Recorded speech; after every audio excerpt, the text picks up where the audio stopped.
Hey, Hoops fans! The New York Knicks are quietly shaping a roster that could shock the NBA next season. With some savvy off-season moves already in the books, the question remains, who else should they bring in to push this team over the edge? Today, we're diving into why the Knicks might be better off signing a proven NBA journeyman rather than chasing after a former #1 overall pick. Stick around, because this could be the key to New York's finals hopes. Before we jump in, make sure to hit that like button, subscribe, and ring the bell so you never miss out on the latest NBA updates and analysis. Got thoughts on the Knicks offseason? Drop a comment below. We want to hear from you. Alright, let's break it down. The Knicks have made some notable offseason additions, snagging guys like Jordan Clarkson and Gershon Yabusele to bolster their depth. Both are solid role players, and their presence will help give star players like Jalen Brunson and Karl-Anthony Towns some breathing room. But as we all know, building a championship contender isn't just about star power.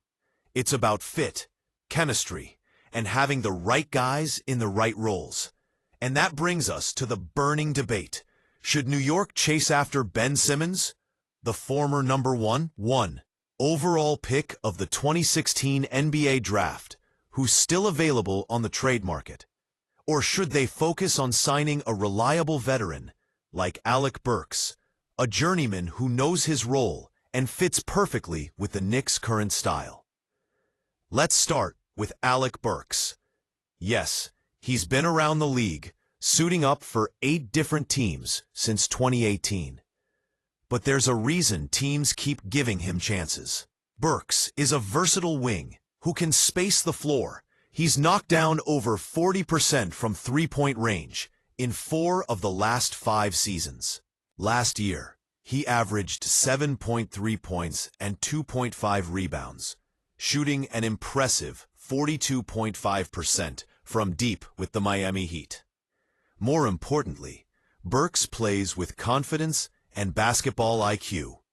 He moves well without the ball, defends multiple positions, and has the kind of playoff experience the Knicks will need come crunch time. He's the kind of low-maintenance, dependable veteran who thrives in defined roles on winning teams. Think about it. Burks fits seamlessly into virtually any lineup the Knicks run. He'll help space the floor and allow playmakers like Brunson and Clarkson to operate freely. Plus, in tight spots, Burks can serve as a secondary ball handler, taking some pressure off the stars.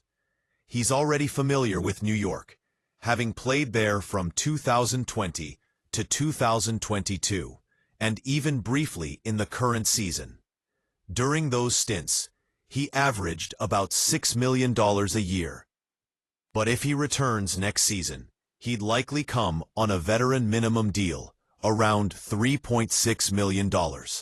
That's a bargain for a team that's aiming for deep playoff success. But wait, there's another option that some NBA insiders are suggesting: Trey Lyles. A forward with good length and a reliable shot from deep, Lyles played alongside Karl-Anthony Towns back at Kentucky, where they were part of a near-perfect team. With his experience and skill set, Lyles could be a smart late off-season addition to shore up the Knicks' front court. Especially since New York has limited roster spots and cap space left. Now, let's talk Ben Simmons. On paper, Simmons has star potential and name recognition. Last season with the Clippers, he averaged 5 points, 4.7 rebounds, and 5.6 assists per game. But he hasn't played more than 42 games in a season since 2020, which raises serious durability concerns. And more critically, Simmons may not fit the Knicks' style. New York often runs a double big lineup, and Simmons' game doesn't mesh well with that.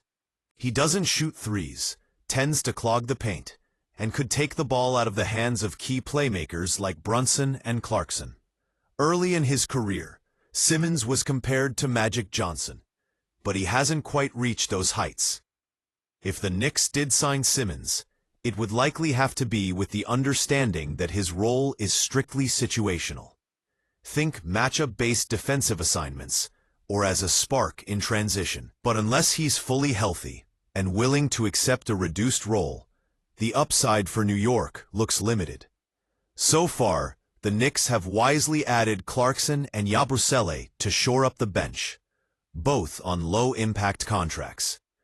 They're likely to lose Precious Achiuwa in free agency, but they have held on to their core: Brunson, Towns, Mikal Bridges, OG Anunoby, and Josh Hart. This group is built to compete deep into the playoffs. Bringing in someone like Alec Burks or even Trey Lyles makes sense for a team that's focused on fit, chemistry, and role players who can contribute immediately without disrupting the core. In the NBA, championships aren't just won by stacking big names. They're won by building a roster where each player knows their role and fits the system perfectly. That's why the Knicks might be better served signing a consistent, reliable veteran like Burks rather than gambling on a high-risk, high-reward player like Simmons. So, what do you think? Should the Knicks go after Ben Simmons and hope he unlocks his full potential? Or is bringing in a proven vet like Alec Burks the smarter move? Let me know your thoughts in the comments below. If you enjoyed this breakdown, don't forget to like, share, and subscribe for more NBA news, rumors, and deep dives. Thanks for watching, and we'll catch you in the next video.